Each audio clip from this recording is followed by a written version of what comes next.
내가 평생 모은 게 이게 다야? 정혜수는 통장 잔고를 바라보며 씁쓸하게 웃었다. 3,200만 원. 40년간 버스 핸들을 잡고 살아온 인생의 결산이었다.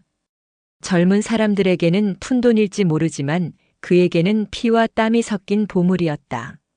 새벽 4시 30분. 알람 시계가 울리기 전에 눈을 뜨는 습관은 은퇴한 지 3년이 된 지금도 여전했다. 혜수는 침대에서 벌떡 일어나려다가 무릎이 삐걱거리는 소리에 한숨을 내쉬었다. 아, 맞다. 이제 버스 운전할 일도 없는데 왜 이렇게 일찍 깨는 걸까? 거실로 나온 혜수는 소파에 앉아 창밖을 바라보았다. 아직 어둠이 깔린 새벽 거리에 첫 차를 기다리는 사람들이 하나둘씩 나타났다. 저 사람들도 나처럼 평생을 일하겠지. 그리고 나처럼 늙어가겠지. 여보, 또 일찍 일어났네요. 아내 순자가 부엌에서 고개를 내밀었다. 결혼 42년째 남편의 새벽 기상에 익숙해진 그녀였지만 여전히 걱정스러운 표정이었다. 잠이 안 와서. 커피 한 잔 타줘. 몸에 안 좋다고 하지 마세요. 보리차 끓여놨으니까 그거 드세요. 혜수는 따뜻한 보리차를 받아들고 다시 창밖을 바라보았다. 1979년 23살에 시작한 버스 운전. 그때는 젊음이 넘쳐서 무엇이든 할 수 있을 것 같았다. 하루 16시간씩 운전대를 잡고 때로는 밤샘 운행도 마다하지 않았다. 돈을 벌어야 했다. 가족을 먹여 살려야 했다. 아버지, 일찍 일어나셨네요. 큰아들 민수가 출근 준비를 하며 거실로 나왔다. 40대 중반의 민수는 중소기업 과장으로 일하며 아내 미영과 두 아이를 키우고 있었다. 혜수 부부와 함께 살기 시작한 지 벌써 5년째였다. 응, 아들아. 일찍 나가나? 네, 오늘 중요한 회의가 있어서요. 아, 그런데 아버지, 준호 학원비 얘기 드렸죠? 혜수의 표정이 밝아졌다. 큰 손자 준호는 고등학교 2학년으로 수학을 특히 잘했다. 서울대 수학과에 진학하는 게 꿈이라고 했다. 그래, 그 특강 학원 말이지. 얼마라고 했더라? 월 80만 원인데. 부담스러우시면. 아니야. 준호 공부 잘하잖아. 할아버지가 다 해줄게. 걱정 말어. 혜수는 가슴이 뿌듯했다. 손자의 꿈을 뒷받침해 줄 수 있다니. 평생 남을 위해 핸들을 잡고 달려온 보람이 이런 것 아닐까. 민수가 출근한 후 혜수는 은행 통장을 꺼내 다시 한번 잔고를 확인했다. 3,200만 원. 준호 학원비 1년이면 거의 1,000만 원이 날아간다. 그래도 괜찮다. 아직 여유가 있으니까. 할아버지. 작은 손녀 지은이가 부엌에서 뛰어나왔다. 초등학교 4학년인 지은이는 혜수의 특별한 사랑을 받는 막내 손녀였다. 우리 공주님 일찍 일어났네. 할아버지, 오늘 용돈 주시기로 했잖아요. 친구들이랑 문구점 갈 거예요. 혜수는 웃으며 지갑에서 10,000원짜리 한 장을 꺼냈다. 지은이의 환한 미소를 보니 세상 모든 걱정이 사라지는 것 같았다. 오전 10시. 혜수는 동네 경로당으로 향했다. 은퇴 후 가장 즐거운 시간이었다. 40년 넘게 함께 일했던 버스 운전사 친구들과의 만남이 그의 하루를 지탱해 주었다. 혜수야, 늦었네. 벌써 도착해 있던 친구들이 반갑게 맞아주었다. 김철호, 박순길, 이만섭.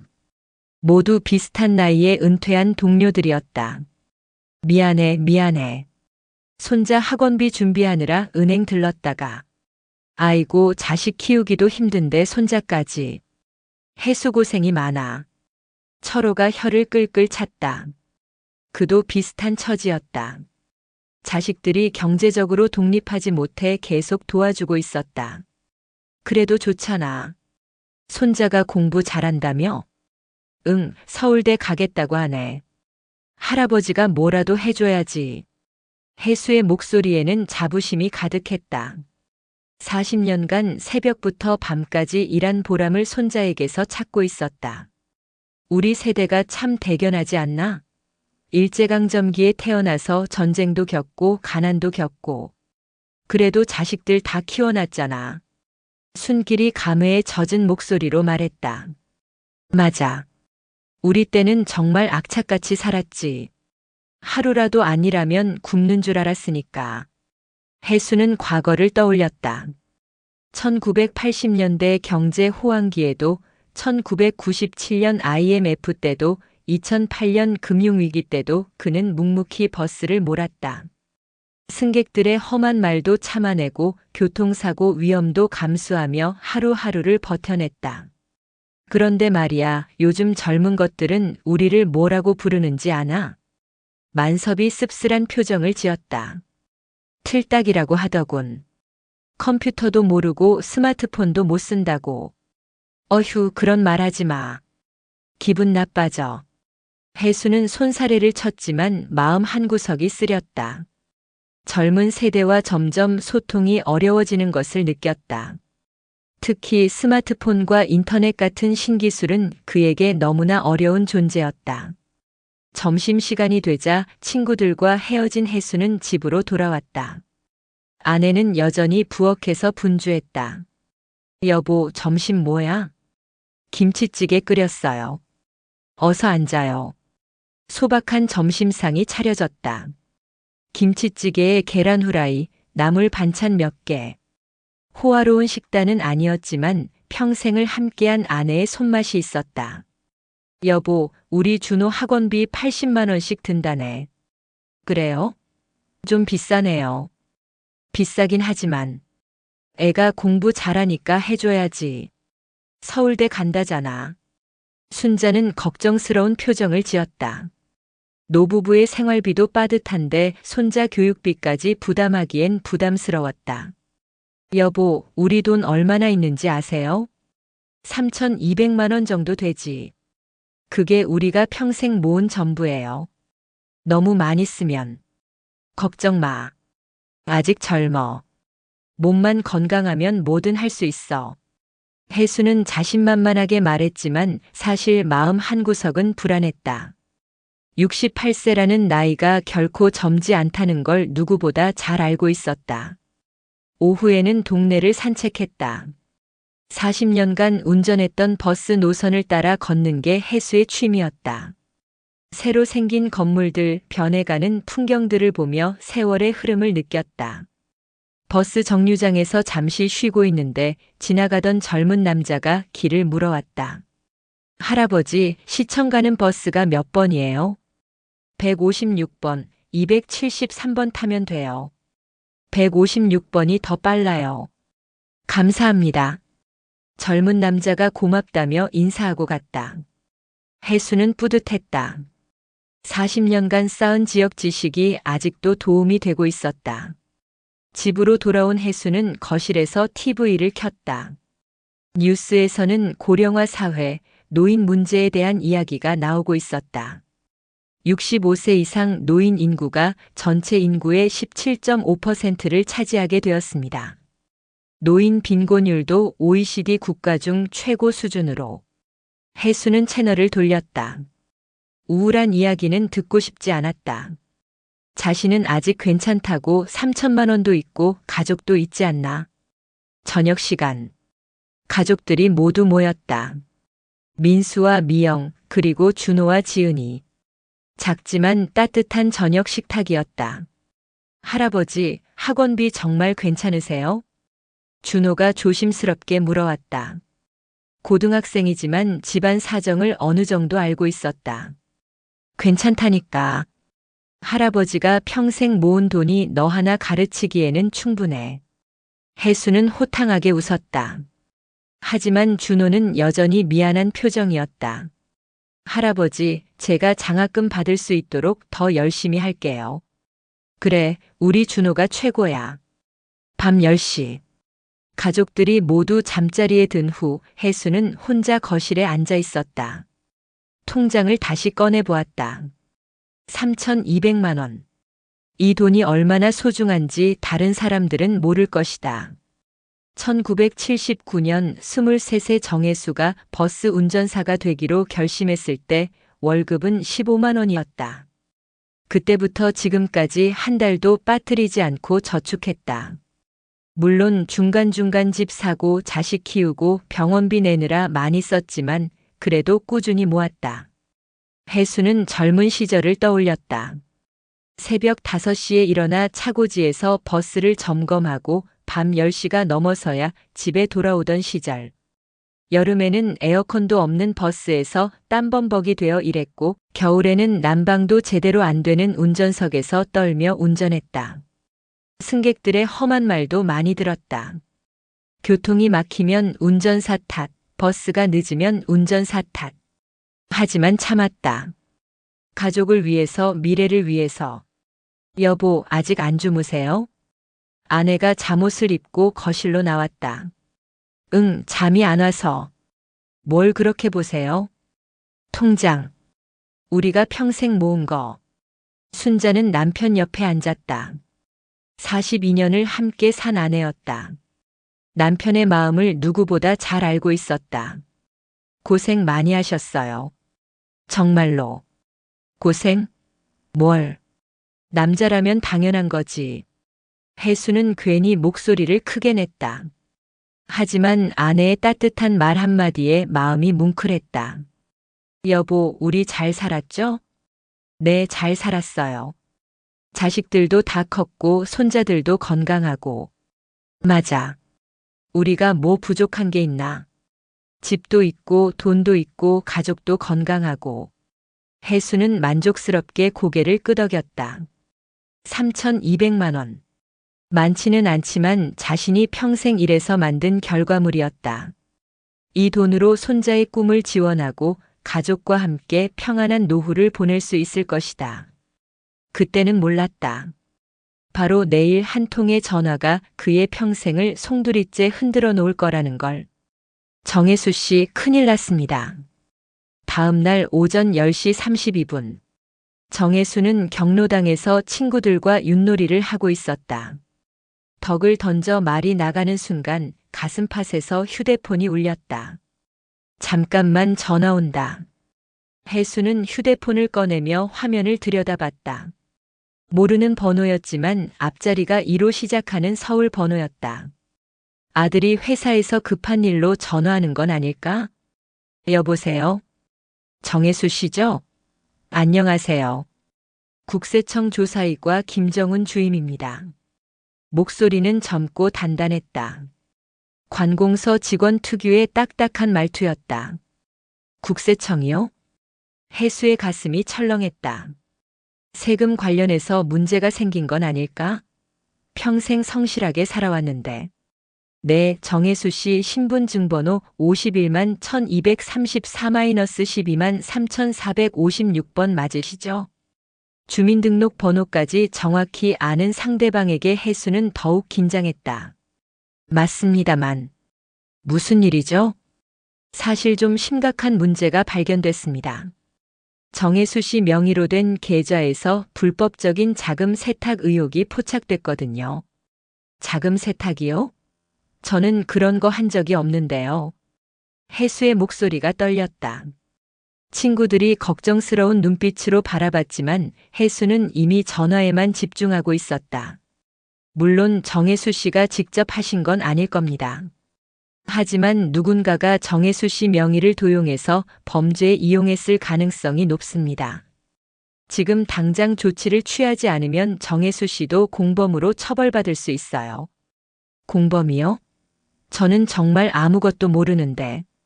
저희도 정혜수 씨가 피해자라는 걸 알고 있습니다. 그래서 이렇게 미리 연락드리는 거예요. 혹시 최근에 이상한 전화나 문자 받은 적 있으세요? 혜수는 머리를 굴려봤다. 최근 며칠간 모르는 번호에서 온 전화가 몇 번 있었는데 받지 않았었다.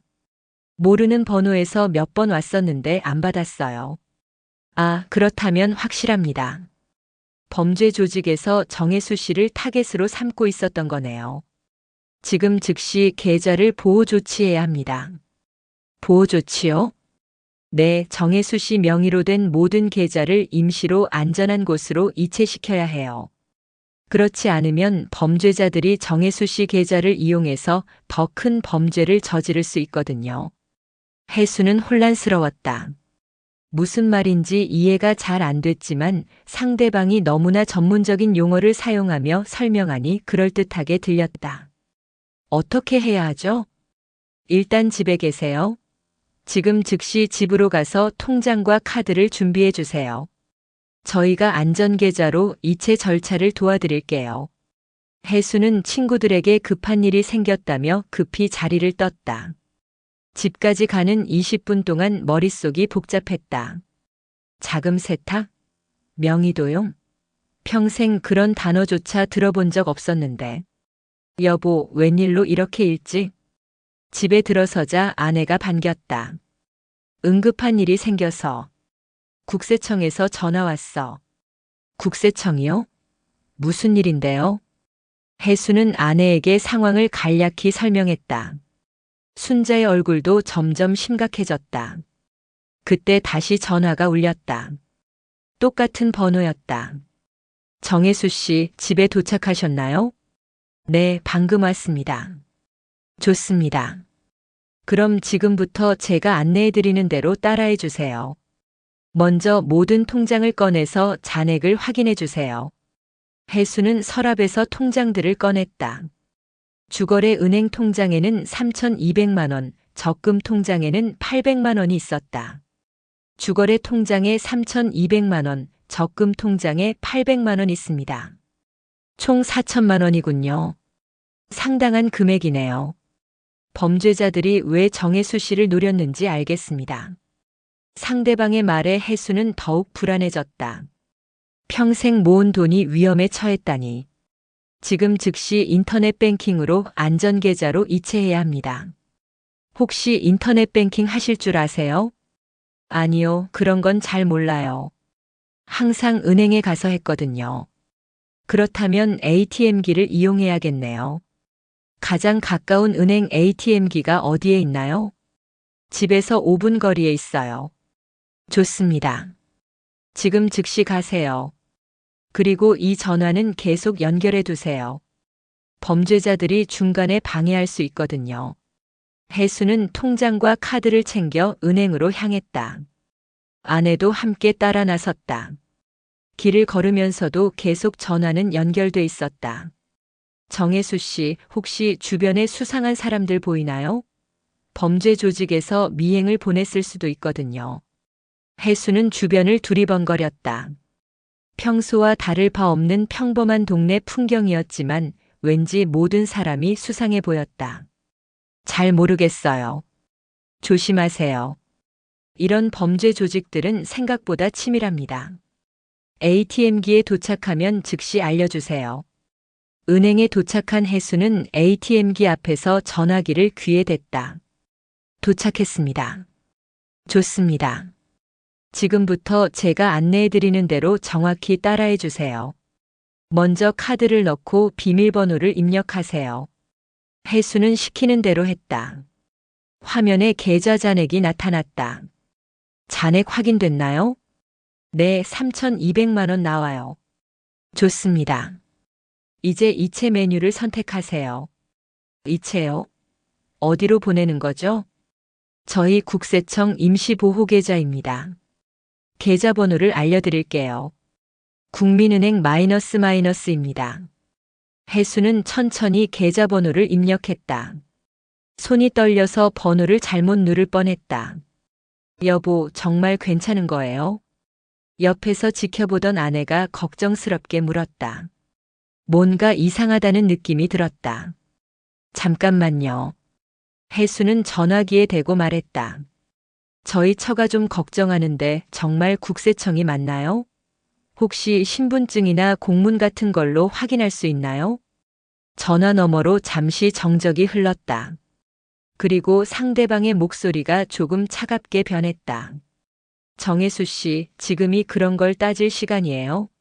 범죄자들이 언제 정혜수 씨 계좌를 악용할지 모르는 상황인데요. 지금 당장 이체하지 않으면 정말 큰일 날 수 있어요. 하지만 혹시 정혜수 씨가 이 범죄에 가담하고 있는 건 아니죠? 왜 이렇게 비협조적이신 거예요? 상대방의 날카로운 추궁에 혜수는 당황했다. 자신이 범죄자 취급을 받고 있다는 생각에 머리가 하얘졌다. 아니에요, 아니에요. 그런 게 아니에요. 그렇다면 빨리 이체해 주세요. 1분 1초가 급한 상황이에요. 혜수는 다시 ATM기 화면을 바라봤다. 3,200만 원. 평생의 땀방울이 숫자로 표시되어 있었다. 혹시 이체하고 나면 언제 다시 돌려받을 수 있나요? 수사가 완료되면 즉시 돌려드립니다. 길어야 일주일 정도 걸릴 거예요. 정혜수 씨는 피해자니까 걱정하지 마세요. 일주일이면 괜찮을 것 같았다. 그리고 국세청에서 하는 일이라니 믿을 수밖에 없지 않나. 알겠습니다. 혜수는 이체 금액에 3,200만 원을 입력했다. 그리고 이체 버튼을 눌렀다. 처리 중입니다라는 메시지가 화면에 떴다. 이체 완료됐나요? 네, 처리 중이라고 나와요. 좋습니다. 이제 적금 통장도 같은 방식으로 이체해 주세요. 혜수는 적금 카드를 꺼냈다. 800만 원도 같은 계좌로 이체했다. 네, 모두 완료됐습니다. 수고하셨습니다. 정혜수 씨 돈은 이제 안전하게 보호됐습니다. 수사 결과가 나오면 즉시 연락드릴게요. 감사합니다. 그런데 언제쯤 연락받을 수 있을까요? 늦어도 일주일 안에는 연락드릴게요. 그때까지는 이 일을 다른 사람에게 말하지 마세요. 수사에 방해가 될 수 있거든요. 네, 알겠습니다. 전화가 끊어졌다. 혜수는 휴대폰을 주머니에 넣고 ATM기에서 나온 영수증을 확인했다. 이체 완료. 3,200만 원과 800만 원이 모두 다른 계좌로 이체됐다. 여보, 정말 괜찮은 거죠? 아내가 여전히 불안한 표정으로 물었다.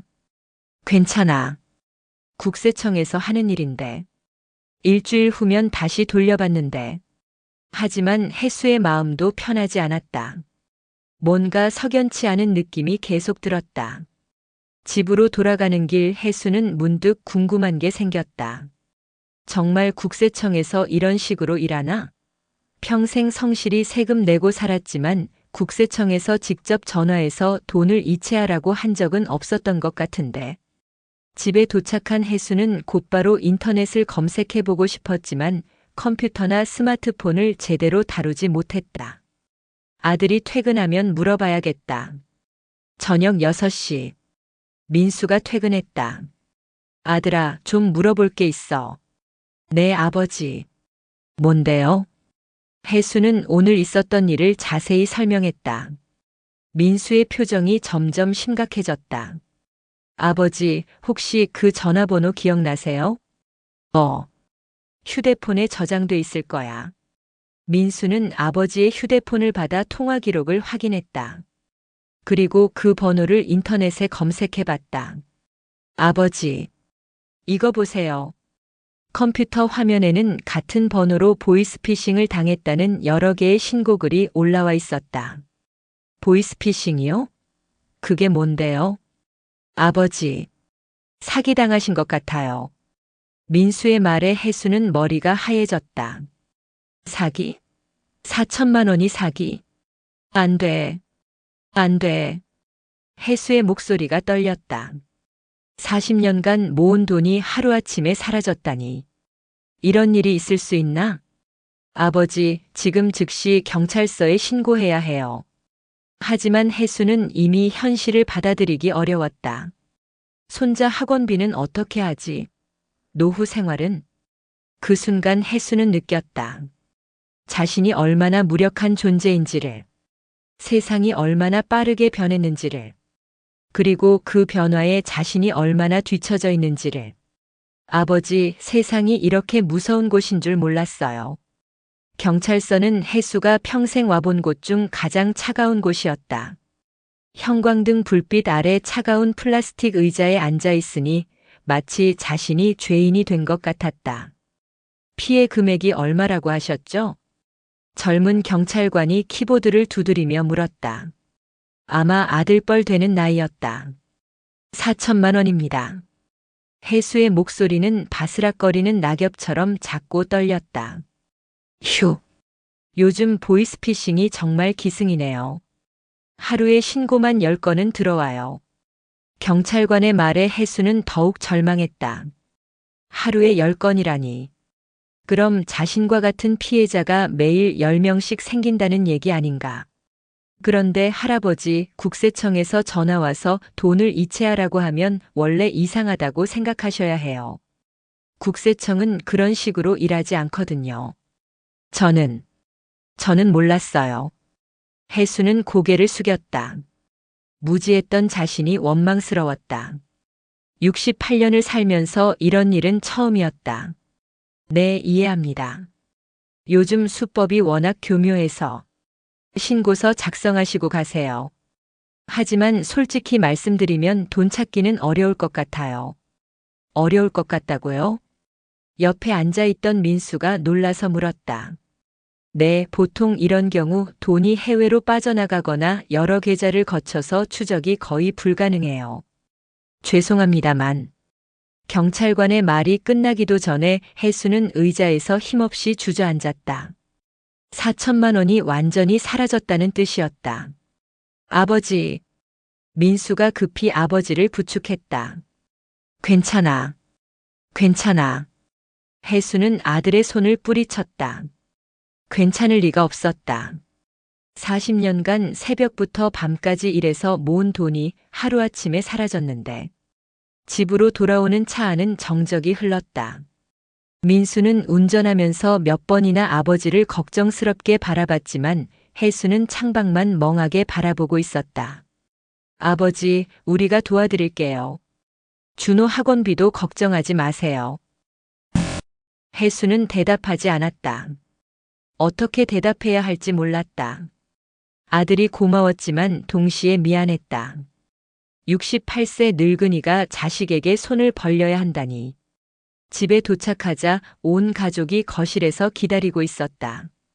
며느리 미영, 손자 준호, 손녀 지은이까지. 모두가 심각한 표정이었다. 할아버지. 준호가 조심스럽게 다가왔다. 할아버지, 저 학원 안 다녀도 돼요. 혼자서도 공부할 수 있어요. 해수는 손자를 바라봤다. 17살밖에 안 된 아이가 할아버지를 위해 포기하겠다고 하다니. 눈물이 핑 돌았다. 준호야. 정말이에요. 저 인터넷 강의로도 충분히 공부할 수 있어요. 할아버지 걱정하지 마세요. 그 순간 해수는 무너졌다.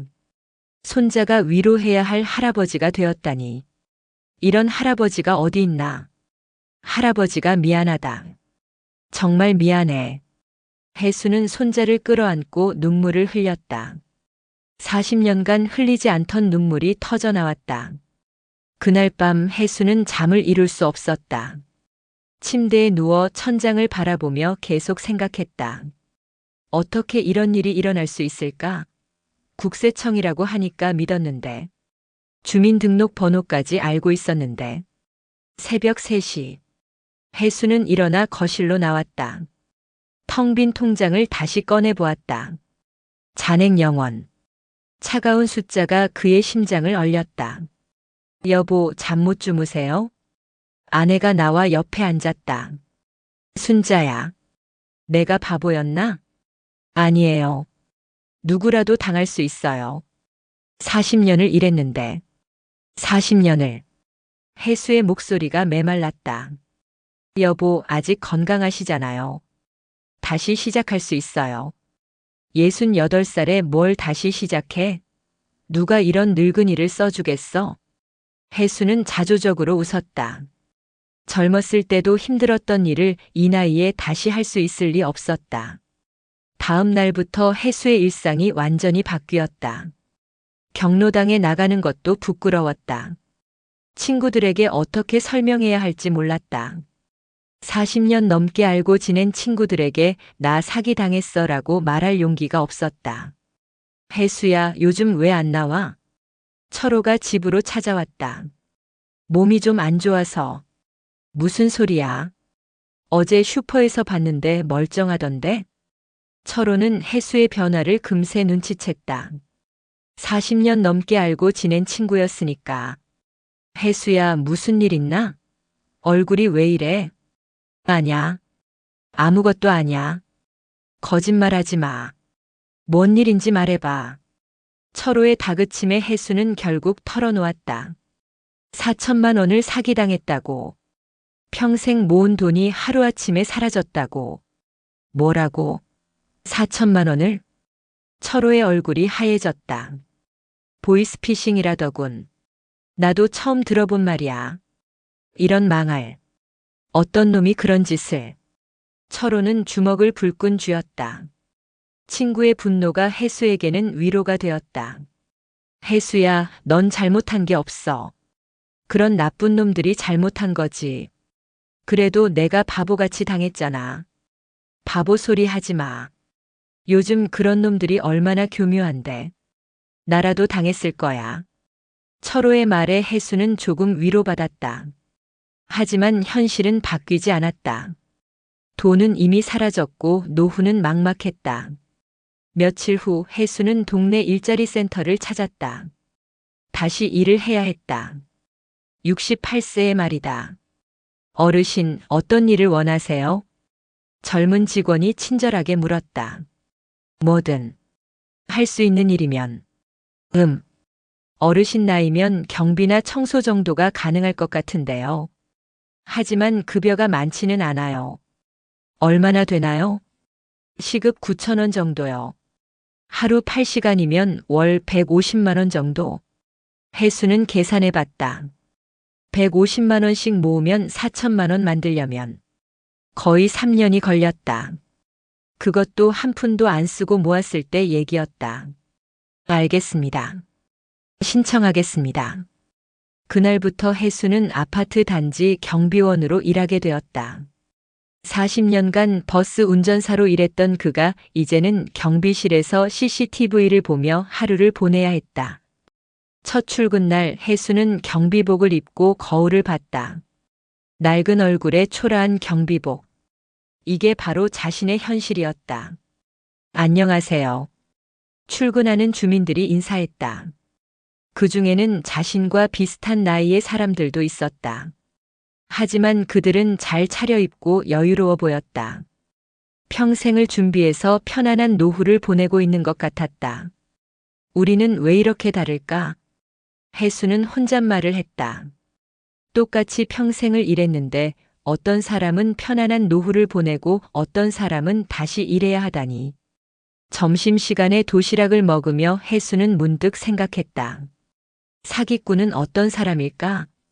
혹시 자신과 비슷한 나이의 사람들을 타겟으로 삼는 걸까? 왜 하필 나였을까? 혜수는 여전히 이해할 수 없었다. 평생 성실하게 살았고 남에게 피해준 적도 없었는데 왜 이런 일을 당해야 했을까? 오후에 한 젊은 엄마가 아이와 함께 경비실 앞을 지나갔다. 아이가 혜수를 보며 말했다. 엄마, 저 할아버지 왜 여기서 일해? 조용히 해. 어른들은 다 이유가 있어서 일하는 거야. 젊은 엄마의 말에 혜수는 가슴이 아팠다. 이유가 있다고. 그 이유가 사기를 당해서라는 걸 누가 알겠는가.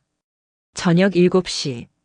교대 시간이 되어 집으로 돌아가는 길에 혜수는 버스 정류장을 지났다. 40년간 자신이 운전했던 그 길이었다. 예전에는 운전석에 앉아 있었는데 이제는 버스를 기다리는 승객이 되었다. 버스가 왔다. 젊은 운전사가 운전대를 잡고 있었다. 혜수는 문득 그 운전사에게 말하고 싶었다. 젊은이 조심해. 세상엔 나쁜 사람이 많아. 평생 모은 돈도 하루아침에 사라질 수 있어. 하지만 말하지 않았다. 누가 믿겠는가. 68세 늙은이의 푸념을. 집에 도착한 혜수는 피곤에 지쳐 소파에 앉았다. 아버지, 오늘 첫 출근 어떠셨어요? 민수가 걱정스럽게 물었다. 괜찮아. 할만해. 거짓말이었다. 전혀 괜찮지 않았다. 68세에 다시 시작하는 삶이 괜찮을 리 없었다. 아버지, 정말 미안해요. 제가 더 잘 살았다면. 내 잘못이 아니야. 내가 바보같이 당한 거지. 그날 밤 혜수는 또다시 잠을 이루지 못했다. 내일도 경비실에 앉아 있어야 하고 모레도 글피도. 언제까지 이런 생활을 해야 할까? 창밖을 보니 같은 아파트 단지에 불이 켜진 집들이 보였다. 저 집들에도 자신과 같은 노인들이 살고 있을 텐데 그들은 어떻게 살고 있을까? 혹시 자신처럼 사기를 당한 사람도 있을까? 나만 당한 게 아닐 거야. 혜수는 혼잣말을 했다. 경찰서에서 들었던 말이 떠올랐다. 하루에 10건씩 신고가 들어온다고 했다. 그럼 자신과 같은 사람이 매일 생기고 있다는 뜻이었다. 갑자기 혜수는 궁금해졌다. 다른 피해자들은 어떻게 살고 있을까? 자신처럼 절망하고 있을까? 아니면 다른 방법을 찾았을까? 내일 주민센터에 한번 가봐야겠다. 혜수는 마음 먹었다. 혼자서는 이 문제를 해결할 수 없을 것 같았다. 누군가의 도움이 필요했다. 그리고 같은 아픔을 겪은 사람들과 이야기해보고 싶었다.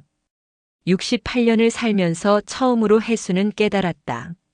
세상이 얼마나 복잡하고 위험한 곳인지를. 그리고 혼자서는 살 수 없다는 것을. 아버지, 도대체 왜 그러셨어요? 한 달이 지났다. 정혜수는 매일 새벽 6시에 일어나 아파트 경비실로 출근했다. 하루 12시간씩 서서 일하고 집으로 돌아오면 온몸이 쑤셨다. 68세의 몸이 감당하기에는 너무 힘든 일이었다. 그날도 여느 때와 다르지 않게 저녁 7시에 집에 돌아왔다. 거실에는 온 가족이 모여 있었다. 하지만 분위기가 이상했다. 며느리 미영의 얼굴이 굳어 있었고 아들 민수는 뭔가 심각한 표정이었다. 아버지, 앉으세요. 민수의 목소리에 긴장감이 돌았다. 무슨 일이야? 혜수는 소파에 앉으며 불안한 마음이 들었다. 아버지, 준호 담임 선생님에게서 연락 왔어요. 준호가 무슨 일인데? 혜수는 손자를 바라봤다. 준호는 고개를 숙이고 있었다. 학원비 3개월째 밀렸다고 하더군요. 그래서 준호가 학원에서 나오라고 통보받았어요. 혜수의 가슴이 철렁했다. 준호 학원비를 매달 80만 원씩 내주겠다고 약속했는데 사기를 당한 후로는 한 푼도 낼 수 없었다. 그게 아버지가 경비일로 버는 돈으로는 우리 생활비도 빠듯해요. 준호 학원비까지 낼 여유가 없어요. 민수의 말에 혜수는 할 말이 없었다. 월 150만 원으로는 정말 빠듯했다. 그런데 더 큰 문제는요. 미영이 입을 열었다. 평소보다 차가운 목소리였다. 준호가 친구들한테 창피당했다고 하더군요. 할아버지가 사기당해서 학원비도 못 낸다고. 뭐라고? 혜수는 깜짝 놀랐다. 준호가 친구들에게 그런 얘기를 했다니. 준호야, 내가 그런 말을 했어? 준호는 고개를 들지 못했다. 할아버지. 친구들이 자꾸 물어봐서. 왜 갑자기 학원을 그만두냐고. 그렇다고 해서 할아버지가 사기당했다고 말하면 어떡해. 혜수의 목소리가 높아졌다. 17살 손자가 동네방네 자신의 수치를 알렸다니. 아버지, 목소리 낮추세요. 민수가 말렸지만 혜수는 이미 흥분한 상태였다.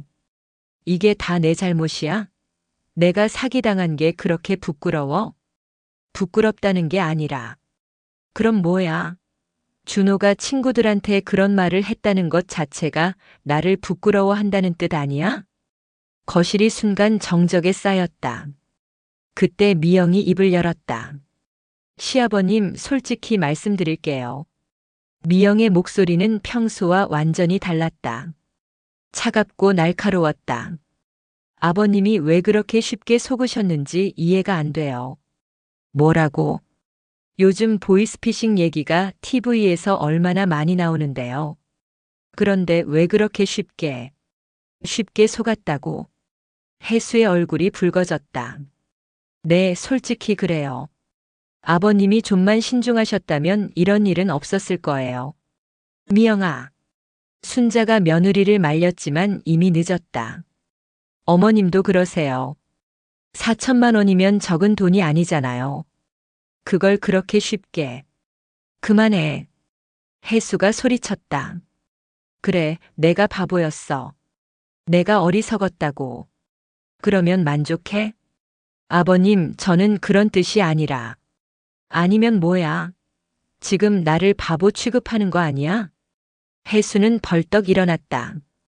40년간 가족을 위해 일한 자신을 며느리가 바보 취급한다니. 아버님이 그렇게 말씀하시니까 할 말이 없네요. 미영도 일어섰다. 하지만 솔직히 아버님 때문에 우리 가족이 다 힘들어요. 준호는 학원도 못 다니고 우리도 아버님 경비 일자리 구하느라. 그러면 우리가 나갈게. 혜수가 소리쳤다. 여보. 순자가 남편을 말렸다. 우리가 나가면 되잖아.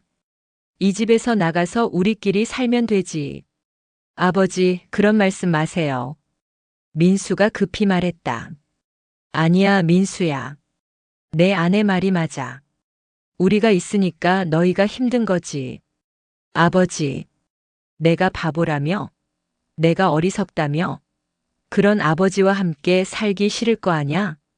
혜수의 목소리가 떨렸다. 분노와 서러움이 뒤섞인 목소리였다. 아버지, 엄마가 그런 뜻으로 한 말이 아니에요. 그럼 무슨 뜻이야? 나를 탓하는 거 아니야? 혜수는 가족들을 둘러봤다. 아내는 눈물을 흘리고 있었고 손자 손녀는 무서워하는 표정이었다. 좋아, 알겠어. 내가 이 집의 골칫거리구나. 아버님, 그런 게 아니라. 아니야, 맞는 말이야. 68살까지 살면서 사기당하는 바보. 그런 할아버지가 있으면 창피하지. 혜수는 자조적으로 웃었다. 할아버지. 준호가 조심스럽게 다가왔다. 할아버지, 제가 잘못했어요. 친구들한테 그런 말 하지 말았어야 했는데. 아니야, 준호야. 내가 잘못한 게 아니야. 할아버지가 잘못한 거지. 혜수는 손자의 머리를 쓰다듬었다. 할아버지가 똑똑했다면 이런 일은 없었을 거야. 할아버지가 바보라서 이런 일이 생긴 거지. 할아버지. 준호의 눈에 눈물이 고였다. 준호야, 할아버지가 미안해. 학원비 못 내줘서 미안하고 너를 창피하게 해서 미안해. 할아버지, 그런 말 하지 마세요. 그때 지은이가 울면서 달려왔다. 할아버지, 우리 집에서 나가지 마세요. 지은아. 혜수는 막내 손녀를 안아주었다. 8살밖에 안 된 아이에게까지 걱정을 끼쳤구나. 할아버지는 어디 안 가. 걱정 마. 하지만 혜수의 마음은 이미 결정되어 있었다. 이 집에서는 더 이상 살 수 없었다. 그날 밤 혜수는 아내와 함께 작은 방에 앉아 있었다. 여보, 정말 나갈 거예요? 이 집에 더 있으면 안 돼. 우리 때문에 가족이 힘들어 하잖아. 하지만 돈도 없는데 어디서 살아요? 순자의 걱정은 현실적이었다. 4천만 원을 잃은 상황에서 전세금을 낼 돈이 없었다. 월세라도 구해야지. 작은 원룸이라도. 여보, 제가 청소일이라도 나가겠어요. 당신까지 고생시킬 순 없어. 혜수는 고개를 저었다. 70세인 아내가 일을 한다니 그럴 수는 없었다. 다 내 잘못이야. 내가 바보같이 사기당해서. 여보, 그런 말 하지 마세요. 맞는 말이야. 미영이가 한 말이 다 맞아. 내가 좀만 신중했다면. 혜수는 그날의 상황을 계속 되짚어봤다. 분명히 이상한 부분들이 있었다. 전화로 돈을 이체하라니 생각해보면 말이 안 되는 얘기였다. 여보, 미영이도 화가 나서 그런 거예요. 진심으로 한 말이 아닐 거예요. 아니야, 진심이었어. 표정을 봤잖아. 정말로 나를 원망하고 있어. 혜수는 며느리의 차가운 눈빛을 잊을 수 없었다. 5년간 함께 살면서 그런 표정은 처음 봤다. 그동안 참고 있었던 거야. 아버지를 그렇게 생각하고 있었던 거지. 다음 날 혜수는 부동산에 가서 작은 원룸을 알아봤다. 월 40만 원짜리 작은 원룸이었다. 보증금은 500만 원이 필요했다. 경비 1월급으로는 좀 빠듯하시겠네요. 부동산 중개인의 말에 혜수는 씁쓸했다. 월 150만 원에서 월세 40만 원, 생활비까지 하면 정말 빠듯했다. 그래도 계약하겠습니다. 혜수는 마음을 정했다. 집에서 나가야 했다. 집으로 돌아가니 민수가 기다리고 있었다. 아버지, 어디 다녀오셨어요? 응, 잠깐 볼 일이 있어서. 아버지, 어제 일 때문에 엄마가 많이 미안해해요. 미안할 게 뭐 있어. 사실대로 말한 건데. 혜수는 담담했다. 아버지, 저희가 잘못했어요. 아버지를 탓할 일이 아니었는데. 아니야, 민수야. 내 아내 말이 맞아. 내가 조심했어야 했어. 그래도 가족끼리 그런 말을 하면 안 되죠. 민수의 목소리에 미안함이 가득했다. 민수야, 아버지가 물어볼 게 있어. 네, 말씀하세요. 너도 아버지가 바보라고 생각하지? 아버지, 무슨 말씀을? 솔직히 말해봐. 68살까지 살면서 그런 뻔한 사기에 당하는 아버지를 보면서 뭘 생각했어? 민수는 대답하지 못했다. 사실 처음에는 아버지를 이해할 수 없었다. 왜 그렇게 쉽게 속았을까 하는 생각이 들었다. 아버지. 됐어. 대답 안 해도 알겠어. 혜수는 아들의 표정을 보고 알 수 있었다. 아버지도 실망스럽지? 이런 아버지가 부끄럽지? 아버지, 그런 게 아니에요. 괜찮아, 민수야. 아버지도 이해해. 68살에 사기당하는 아버지를 보면 답답하겠지. 혜수는 담담하게 말했다. 하지만 아버지도 할 말이 있어. 나도 처음 당하는 일이었어. 평생 그런 경험이 없었거든. 아버지, 40년간 성실하게 일하고 세금 내고 법 지키고 살았는데 그런 사람을 속이는 놈들이 있다는 걸 몰랐어. 혜수의 목소리가 떨렸다. 그리고 말이야, 민수야. 아버지도 요즘 깨달았어. 세상이 많이 변했구나. 네. 컴퓨터, 스마트폰, 인터넷. 아버지는 그런 게 어려워. 젊은 사람들에게는 쉬운 일이겠지만 혜수는 자신의 한계를 인정했다. 그래서 그런 사기에 당한 거야. 젊은 사람이었다면 금방 알아챘을 텐데. 아버지. 하지만 그게 아버지의 잘못일까? 나이 든 게 잘못일까? 민수는 할 말이 없었다. 민수야, 아버지가 이 집에서 나갈 거야. 네. 왜요? 더 이상 너희에게 짐이 되고 싶지 않아. 아버지, 짐이 아니에요. 아니야, 짐이야. 어제 미영이 표정을 봤잖아. 그리고 준호도. 혜수는 손자가 친구들에게 부끄러워했다는 사실이 가장 아팠다. 원룸 하나 구했어.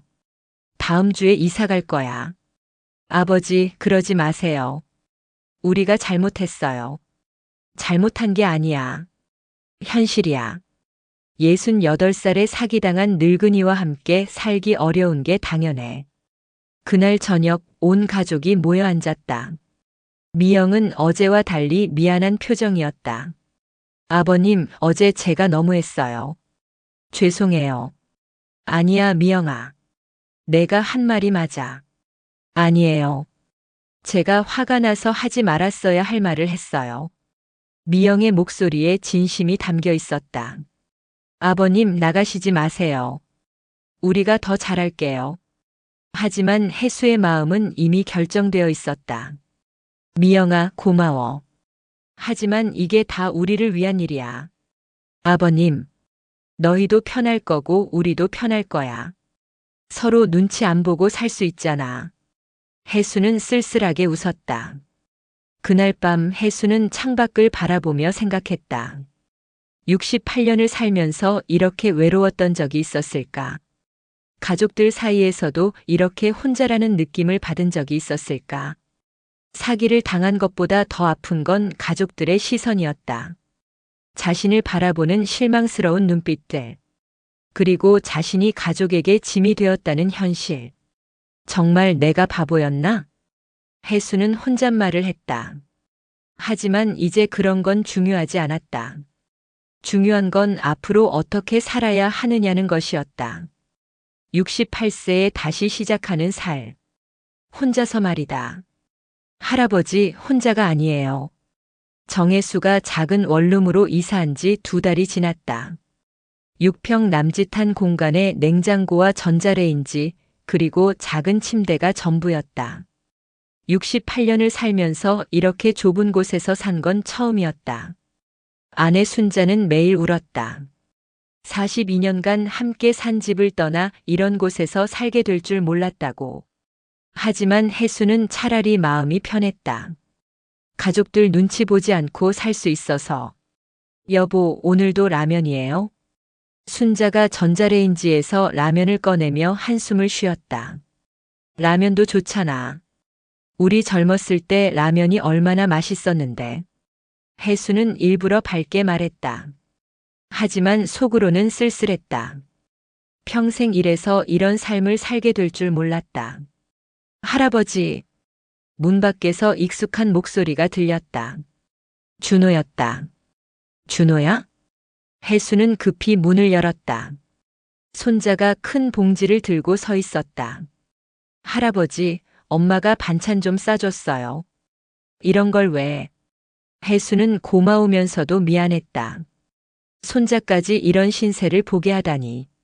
할아버지, 여기서 어떻게 살아요? 너무 좁아요. 준호는 작은 원룸을 둘러보며 안타까워했다. 좁아도 우리끼리 살기엔 충분해. 할아버지, 집으로 돌아와요. 아빠도 엄마도 할아버지가 없어서 많이 걱정해요. 준호야, 할아버지는 괜찮아. 너는 공부나 열심히 해. 할아버지, 제가 아르바이트 시작했어요. 뭐라고? 혜수는 깜짝 놀랐다. 편의점에서 주말에 일해요. 제 용돈은 제가 벌 거예요. 준호야, 그러지 마. 공부에 집중해야지. 괜찮아요. 할아버지가 저 때문에 힘들어 하시는 걸 보고 싶지 않아요. 17살 손자의 말에 혜수는 눈물이 핑 돌았다. 자신 때문에 고등학생이 아르바이트를 한다니. 준호야. 할아버지, 제가 대학 가면 장학금 받을 거예요. 그리고 졸업하면 할아버지 모신 거예요. 혜수는 손자를 꼭 안아주었다. 이런 손자가 있으니 살아야겠다는 생각이 들었다. 준호가 간 후 혜수는 혼자 생각에 잠겼다. 이렇게 살 수는 없다. 뭔가 다른 방법이 있을 것이다. 다음 날 혜수는 주민센터를 찾았다. 무료 상담이라는 안내문을 본 기억이 있었다. 어르신, 무엇을 도와드릴까요?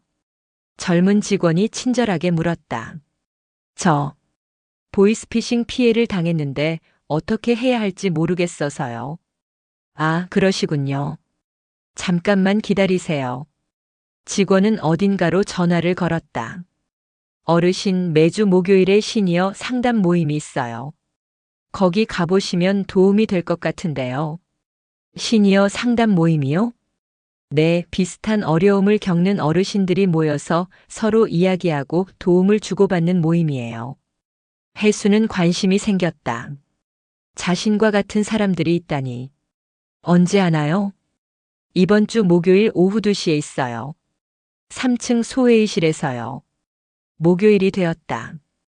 혜수는 설렘 반 두려움 반으로 주민센터 3층에 올라갔다. 소회의실 문을 열자 10여 명의 노인들이 둥글게 앉아 있었다. 어서 오세요. 새로 오신 분이시군요. 60대 후반으로 보이는 여성이 반갑게 맞아주었다. 안녕하세요. 정혜수라고 합니다. 저는 이순덕이에요. 여기 모임장을 맡고 있어요. 앉으세요. 혜수는 빈 의자에 앉았다. 다른 사람들도 모두 자신과 비슷한 나이대였다.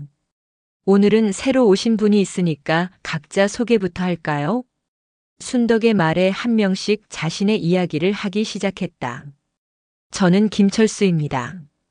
작년에 대출 사기로 2천만 원 날렸어요. 저는 박영희예요. 투자 사기로 3천만 원. 저는 최만수입니다. 보이스피싱으로 1,500만 원. 한 명 한 명의 이야기를 들으며 혜수는 놀랐다. 자신과 똑같은 사람들이 이렇게 많다니. 혜수 씨도 이야기해 보세요. 순덕이 말했다. 저는 보이스피싱으로 4천만 원을 잃었습니다. 혜수의 말에 모임 사람들이 고개를 끄덕였다. 평생 버스 운전사로 일해서 모은 돈이었는데 하루아침에 다 사라졌어요. 아이고, 마음이 얼마나 아프셨겠어요. 영희가 안타까워했다. 그래서 가족들과도 갈등이 생겼고 지금은 따로 살고 있어요. 저도 그랬어요. 철수가 말했다. 처음에는 가족들이 저를 원망했어요. 왜 그렇게 바보같이 당했냐고. 맞아요. 저희 며느리도 그랬어요. 만수도 고개를 끄덕였다. 그런데 말이에요, 혜수 씨. 순덕이 말했다. 우리가 바보라서 당한 게 아니에요. 네. 이런 사기꾼들이 워낙 교묘해요. 그리고 우리 세대 특성을 너무 잘 알고 있어요. 우리 세대 특성이요? 네, 우리는 정부 기관을 믿고 살아온 세대잖아요. 국세청이라고 하면 믿는 게 당연해요. 순덕의 말에 혜수는 고개를 끄덕였다. 그리고 우리는 가족을 위해서라면 뭐든 하는 세대예요. 그걸 악용하는 거죠. 맞아요. 저도 자식 걱정하는 마음을 이용당했어요. 영희가 말했다.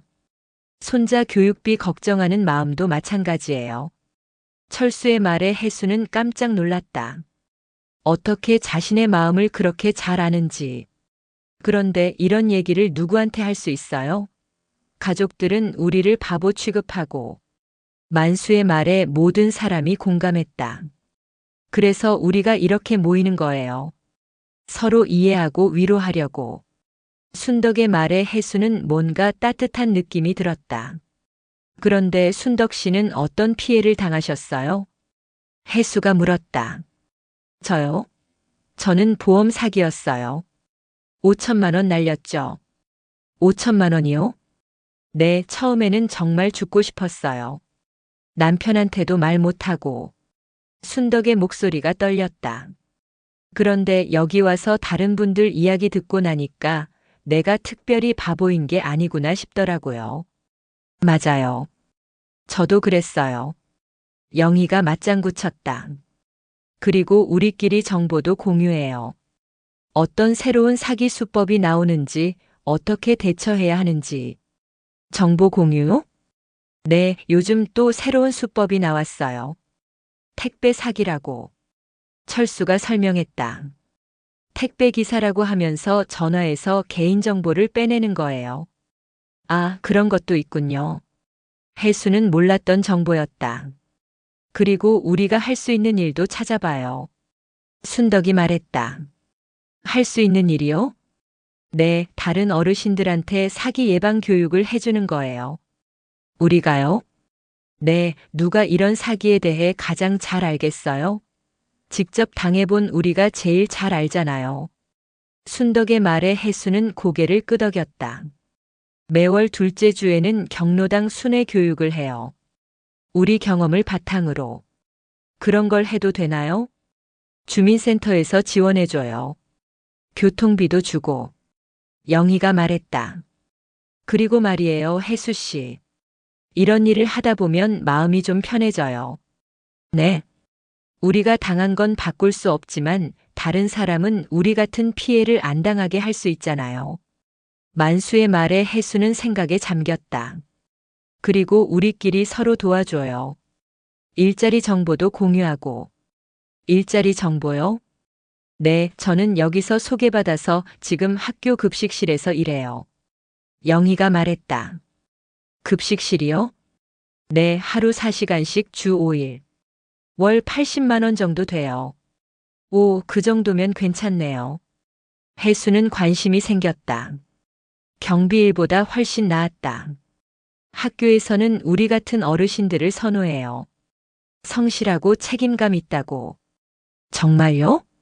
네, 다음 주에 또 한 자리 나온다고 하던데 관심 있으세요? 혜수는 고개를 끄덕였다. 그리고 혜수 씨, 가족 문제는 시간이 해결해 줄 거예요. 순덕이 따뜻하게 말했다. 저도 처음에는 아들하고 많이 싸웠어요. 하지만 지금은 오히려 더 가까워졌어요. 어떻게요? 제가 이런 활동을 하는 걸 보더니 자랑스러워 하더라고요. 엄마가 다른 사람들을 도와준다고. 아, 그렇군요. 가족들도 처음에는 당황해서 그런 거예요. 시간이 지나면 이해할 거예요. 혜수는 처음으로 마음이 따뜻해지는 걸 느꼈다. 그런데 순덕 씨, 사기꾼들은 어떻게 됐나요? 잡혔나요? 그게 문제예요. 대부분 해외에 있어서 잡기가 어려워요. 그럼 돈은? 돈은 거의 못 찾아요. 저희도 다 포기했어요. 혜수는 씁쓸했다. 역시 돈은 돌아오지 않는구나. 하지만 말이에요, 혜수 씨. 돈보다 더 중요한 걸 찾았어요. 더 중요한 걸요? 내 삶의 의미요. 순덕의 말에 혜수는 고개를 갸웃했다. 우리가 이런 교육을 하면서 정말 고마워하는 어르신들을 많이 만나요. 덕분에 사기 안 당했다고 하시면서. 그렇군요. 그럴 때 정말 뿌듯해요. 내가 당한 게 헛되지 않았구나 싶어서. 영희가 말했다. 저도 요즘에는 사기당한 걸 후회하지 않아요. 이런 좋은 사람들을 만났으니까. 만수의 말에 모든 사람이 웃었다. 혜수 씨도 우리와 함께 해요. 혼자 끙끙 앓지 말고. 순덕의 제안에 혜수는 고민했다. 저 같은 사람도 될까요? 될까요가 아니라 꼭 필요해요. 혜수 씨 같은 분이. 저 같은 분이요? 네, 혜수 씨는 40년간 성실하게 일하신 분이잖아요. 그런 분이 당했다는 건 정말 설득력이 있어요. 혜수는 생각해봤다. 정말 그럴까? 그리고 혜수 씨 손자분도 자랑스러워할 거예요. 손자가요? 네, 할아버지가 다른 사람들을 도와준다는 걸 알면 정말 자랑스러워할 거예요. 순덕의 말에 혜수는 준호의 얼굴이 떠올랐다. 생각해 볼게요. 모임이 끝나고 집으로 돌아오는 길 혜수는 마음이 한결 가벼웠다. 혼자가 아니라는 걸 알았다. 그리고 자신이 할 수 있는 일이 있다는 것도. 집에 도착하니 아내가 기다리고 있었다. 여보, 어디 다녀왔어요? 표정이 좋아졌네요. 응, 좋은 사람들을 만났어. 혜수는 아내에게 오늘 있었던 일을 자세히 얘기했다. 정말요? 그런 모임이 있었어요? 응, 나 같은 사람들이 생각보다 많더라. 그럼 우리가 특별히 바보인 게 아니네요. 순자의 말에 혜수는 웃었다. 맞아, 우리가 바보인 게 아니야. 그날 밤 혜수는 오랜만에 편안한 잠을 잤다. 그리고 꿈을 꿨다. 많은 어르신들 앞에서 자신의 경험을 이야기하는 꿈을. 그리고 그 어르신들이 고맙다고 인사하는 꿈을. 다음 날 혜수는 순덕에게 전화했다. 순덕 씨, 저 그 일 하고 싶어요. 정말요? 좋아요. 다음 주부터 함께 해요. 그리고 급식실 일자리도 소개해 주세요. 알겠어요. 제가 연결해 드릴게요. 전화를 끊고 혜수는 거울을 봤다. 처음으로 자신의 얼굴에서 희망을 보았다. 68년을 살면서 처음으로 남을 도와주는 일을 하게 되었다. 그것도 자신의 아픈 경험을 바탕으로. 이것도 인생이구나. 혜수는 혼잣말을 했다. 그리고 준호에게 문자를 보냈다. 준호야, 할아버지가 새로운 일을 시작한다. 다른 할아버지, 할머니들을 도와주는 일이야. 자랑스러운 할아버지가 될게. 곧 답장이 왔다. 할아버지, 정말요? 멋있어요. 벌써 자랑스러워요. 혜수는 눈물을 흘렸다. 기쁨의 눈물이었다.